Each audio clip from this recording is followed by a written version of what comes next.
Hey everyone, welcome. My name is Ian O'Byrne. I'm the current Multiliteracies Department Editor for the Journal of Adolescent and Adult Literacies. This is a series of videos that we put together to talk with experts in the field about a column that I just put out in the recent issue. This four-question segment, I'd like to bring in a good friend of mine and yours, Don Leu. Don, can you introduce yourself?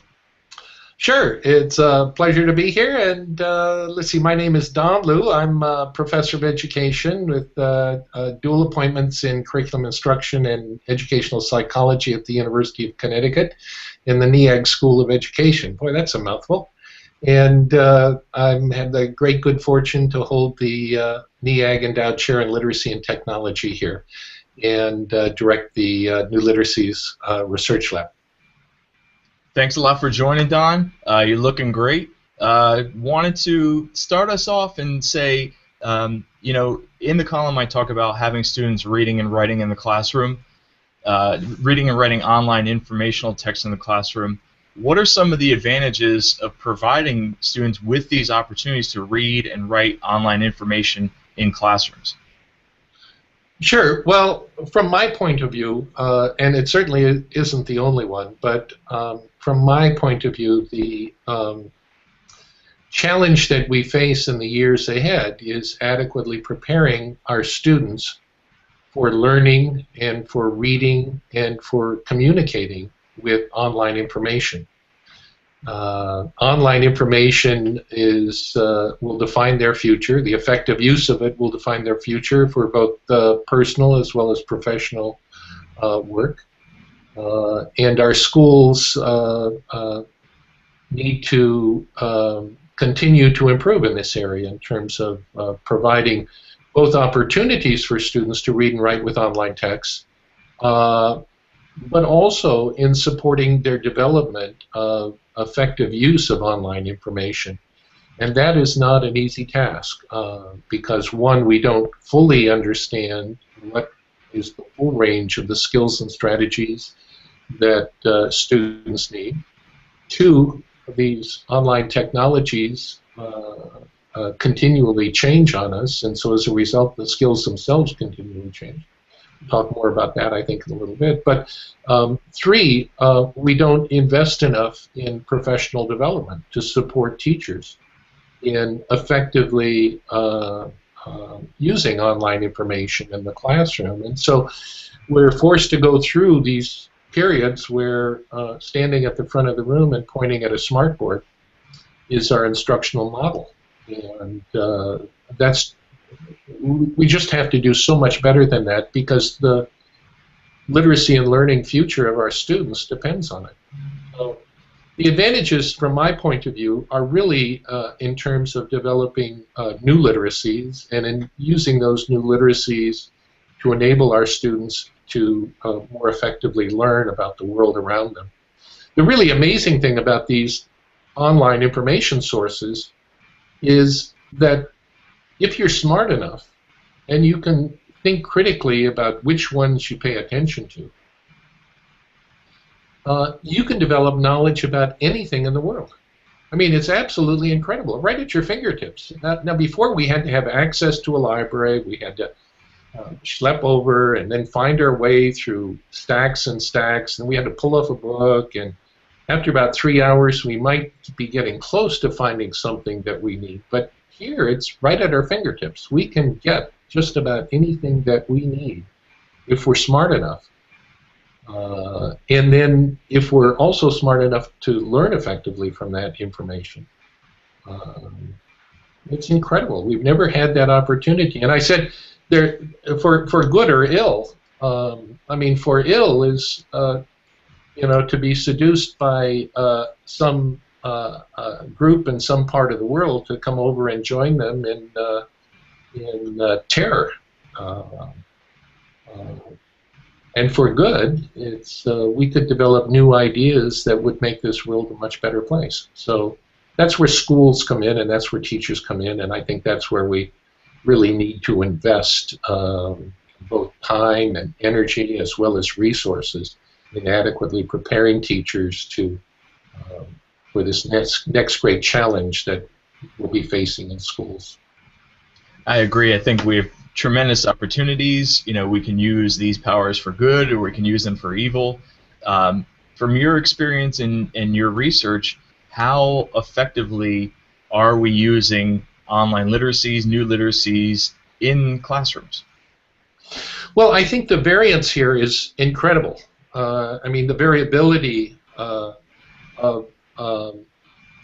effective and ineffective use of technologies in classrooms is pretty wide. In some instances, we have classrooms in some of our more economically challenged school districts that are under the greatest pressure to raise test scores on tests that have nothing to do with online research and comprehension. And so as a result, there isn't a lot of incentive to bring these skills into the classroom and to integrate them thoughtfully into lessons. And on the other side, we have teachers from a wide variety of different types of districts, some rich and some poor, who are being very innovative and creative and discovering, actually, for all of us, some of the more effective and powerful instructional models. Then again, we have some, in my humble opinion at least, who are very enthusiastic about what they're doing in the classroom with online technologies, but really are not very effective in targeting some of the essential aspects of learning about those technologies in school classrooms, so that kids can acquire more information, become better citizens, and more knowledgeable individuals, and fulfill their life's ambitions. So we're at a period of time now when there is just incredible variability in terms of how effectively schools are providing effective opportunities for using the internet in the classroom. I should say, some of the most important ones and some of the most exciting ones are largely under the radar. These are teachers who have linked up with other teachers in other parts of the world at their age level, and are working collaboratively in online spaces between students in their classroom in this country and students in another country like Australia or England or Germany or France or Finland or Argentina or South Africa, doing collaborative learning projects between students in different parts of the world. I say under the radar because we don't hear too much about this right now, but there's a small group of teachers who are doing this work and piloting this model for all of us. We're going to find, I'm pretty confident, that in the not too distant future that this is going to be an important aspect of our curriculum and instruction here in the United States, because the internet just makes this possible. And we will eventually understand the tremendous responsibility we have to prepare students for working collaboratively and effectively with students from other cultural traditions and from other parts of the world, because that's how our youngsters, when they're adults, are going to be working in the workplace. And it does not come easy. You've got linguistic challenges, you've got cultural challenges, you've got interpretive challenges. Two people in two different cultures don't see the same event in the same way. But it's something that is just tremendously exciting and brings new energy and new excitement about learning into the classroom as you get multiple perspectives on the same issue, and do a better job of understanding important topics like global warming, and maybe personal topics like what kinds of books are you reading, or what kinds of music do you listen to, or what kinds of food do you eat. So that's the area that I think is really under-recognized yet, but is going to be increasingly important in the near future. Yeah, I think that we have an opportunity to use the internet to break down classroom walls and connect and collaborate and network, across districts, across countries, and connect students. Part of the challenge with that is that, many times we see or read or we witness a digital divide. Do you see differences? Have you found differences in achievement for students based upon social, cultural, economic groups? I mean, are there haves and have-nots in this equation? Well, yeah, most certainly there are, and I think everyone would expect there to be. We don't often have equity, at least in our nation, despite our egalitarian interests and principles that we profess. We just recently completed a study that looked at this issue. It appeared Reading Research Quarterly in January, and it only looked at 2 districts here in the state of Connecticut, but we picked them very, very carefully to be reasonably representative of economically advantaged and economically challenged districts.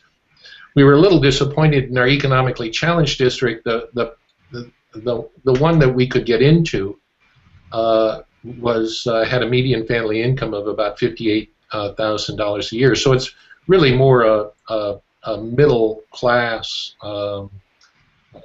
district. But we found tremendous differences between the 2 students in the 2 7th grade cohorts. We sampled the entire 7th grade class in both of these districts. There was only 1 middle school in each district. And we sampled the entire 7th grade class. I think we had about 95% returns for parental permission forms. And so it was a reasonable sample. It was total, gosh, I can't remember right now exactly the total, but it was like 200 or 300 students. At any rate, we found a very robust difference across the board between students in the 2 districts favoring the economically advantaged students in their ability to conduct online research and comprehend information in science. We had them do, it was part of a project. We had to develop performance-based assessments for IES, performance-based assessments of online research and comprehension ability. So we gave the students 2 separate research tasks in science in a simulation of the internet with a Google like search engine that worked very effectively, search engine results, a wiki, email, functional email, a social network, and we had an avatar text in the different tasks that we asked them to do. And then they had to write a short report in either a wiki, a classroom wiki, or an email message to the school board president about the issue we asked them to do research on. So for the issue on energy drinks, our energy drinks Heart Healthy, they had to do research, locate 4 sites, summarize the sites, synthesize the information, solve the problem, and present a short report. Oh, critically evaluate the reliability of the information as well, and then send a short report. You were instrumental in this project, Ian. You helped us through the critical phases of this project, so you know of what I speak. It was a lot of work, but at one stage we studied students in these 2 districts and found an effect size that ranged from 0.5 up to, I think, 1.43 in terms of the level of the differences that we found, which is those are large effect size between the 2 students. Students in the wealthier district were performed at a much higher level than students in the more economically challenged districts. Students in both districts, by the way, did not perform very well. They scored slightly less when you combine the 2 groups, slightly less than half of the items in our assessment. And that suggests to me, anyway, that they're not very able to do effective online research and to learn from online information. The lowest areas were in critical evaluation. They, on average, across both populations, when we pooled both populations, they only got about a quarter of the items, quarter to a third of the items right there. And the same thing with communication. They could not communicate the results of their research very effectively. So it suggests two things. That study suggests two things to us. One, there is the other thing I should point out is that we controlled for pretest differences between the students in the state reading test scores, the state writing test scores, and prior knowledge. And when we controlled for those differences, we still found a huge effect size from 0.4 to, or 0.4 to 1.4, something like that, suggesting that there is a separate and independent achievement gap for online reading, because we partialed out offline reading ability differences, and what remained was online reading ability. And there was a tremendous difference between the schools. We speculated, and it was only speculation, we only had limited evidence, that it was because schools in the more economically challenged district less frequently made assignments that required the use of the internet. 25% of the students in that population reported that they had never received an assignment that required the use of the internet, whereas only 3% in the other population. Both groups had internet access at home. There wasn't much difference in that. There was a difference in how many internet computers were available at home. So the students in the wealthier district had 2, 3, 4 computers at home, whereas students in the more economically challenged district tend to only have 1 or 2. So we think the difference is largely in what happens in the classroom. And we think it's that way because of the pressure of testing, that tests that have yet to include skills such as critically evaluating the reliability of an online website and the information that's provided there, or communicating an effective email message with the appropriate argument structure and appropriate subject line and email address, or the ability to read search engine results and on the first click pick the best result from a set of search engine results. Those are all reading tasks. The last one, by the way, is close reading and Common Core talk, but nobody ever thinks of having students practice and learn close reading of search engine results so that they make the most appropriate selection on the first click from a set of different sources. We tend to work in narrative context for that, and eventually we'll get there, but sometimes we try and do good, and we end up doing bad with some of our public policies.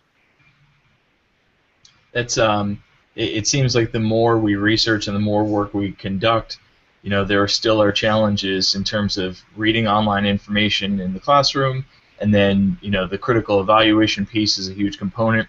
And then you brought up the issue of communication and communicating this information out. It's a challenge even as we continue to research and look at these skills in the classroom. There still are these issues. And access didn't seem like it really was that big of an issue.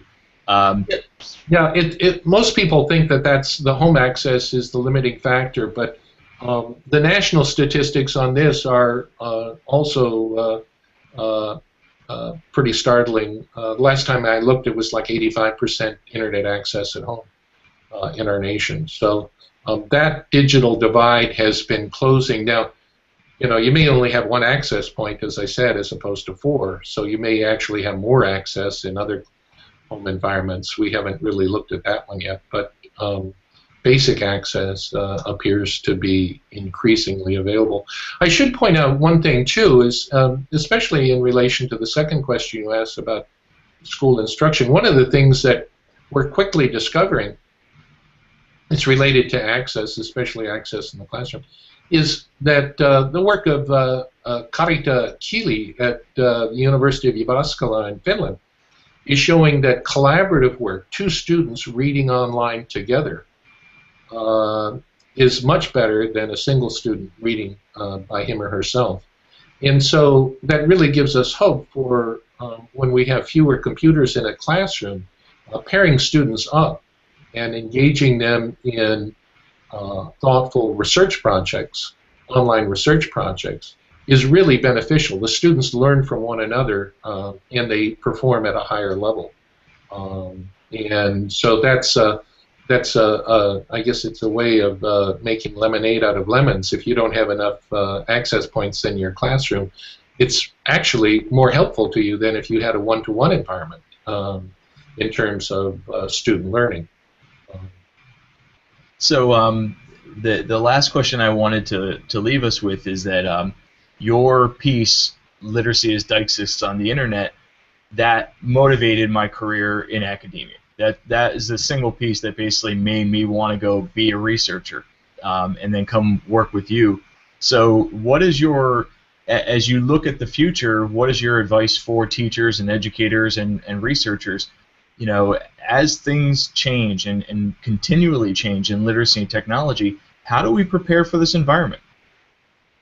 Well, thank you for that compliment, Ian. That's very kind of you. You may be the only one who knows how to pronounce that word correctly after having read the article. It was my not very smart of me to pick a word that is completely novel to most people, but it's from linguistics, and it simply means rapid change. So the meaning of literacy rapidly changes on the internet because every single day there's a new technology that requires new skills and new literacies in order to take full advantage of its affordances. And it raises fundamental issues, though, as we live in a life of perpetual change of literacy. Most people, by the way, just think that there's one change going from page to screen, and then there's just a new set of skills that we have to teach on the internet. And I would argue that that isn't the best way to think of this. It's that once we're on the internet, everything keeps changing every single day. So that raises huge issues for teachers and as well as students. And it's simply the case that none of us can fully keep up with these changes. I go on some of your sites, Ian, and I don't know the technologies there, and I don't know how you did that. I just marvel at what you've done. And it's the same thing for all of us when we go explore different places and we see a new tool. Remember when we all started discovering Doodle for making appointments, right? And then now some of us are starting to discover, oh, we can do that in my Outlook calendar. I guess I can just do that right there. There's another way. That's an example of these continually changing literacies that take place, and we have to keep up with those changes. How do we prepare and support teachers? That's the question. Well, it's quite a challenge. All of us, at whatever level that we're at, whether we're engaged in teacher education with new teachers, whether we do professional development, whether we're teaching in the classroom, whether we're in a school leadership role, all of us have to make every effort to try and keep up with the tools that we find to be most useful to us. And the second thing we have to do is that we have to learn from our students and others around us, because we're not going to know the whole story ever. And so we have to depend upon other people, and we have to look forward to these encounters. Traditionally, I think we avoid them because it makes us look like we're not fully literate. And that's always, within our culture, that's an embarrassing thing. But we have to shed that sort of approach and really embrace the opportunity to discover new technologies and to recognize that all of us, none of us know everything, and we're going to learn from one another as we go along. Especially our students. Our students will teach us new skills and strategies on a continual basis. I still remember the one student in economically challenged district who encountered this word, serendipity. That's what it was. Didn't know what it was. And I was watching him on his laptop, and he typed in define : serendipity, and up popped 6 definitions. It's a Google feature, and if you type in define : in your word, it'll just give you the dictionary definitions. And I was startled. I couldn't believe he knew how to do this. And I said, you show me that. What did you do? That is pretty cool. Or long ago, an education student in Bogota, Colombia. When I was there giving a talk, this was when we were all still just learning. He showed me how to get two browser screens on at the same time on my computer. How great was that? I still remember those, and we have to be open to those kinds of opportunities and to learn from everyone. And finally, we have to think about literacy in a different way, I think. It may not be the best goal for all of us is to teach and to learn a specific set of literacy skills. Rather, what we should be thinking about is teaching students and teaching ourselves how to learn how to learn. And it's the learning piece, how to learn, that is going to be essential to our future. Because if things keep changing, what becomes important is not knowing any one skill, because that will disappear after a period of time, but rather knowing how to learn, continually changing skills and being open to them as literacy evolves. May be the most important thing for all of us to keep in mind. Well, thank you very much. So in that vein, these are a series of videos that we're putting together for a column in the Journal of Adolescent and Adult Literacy. We invite, just as Don said, we're all learners, or we should be learners. We invite you to read and respond, blog about these concepts, tweet about it, have a video response back. Please send in questions for our experts. And for that, Don, thank you for spending the time today. Hey, great, Ian. Thanks for your leadership. Thank you. All right, we'll see you soon. Take care now.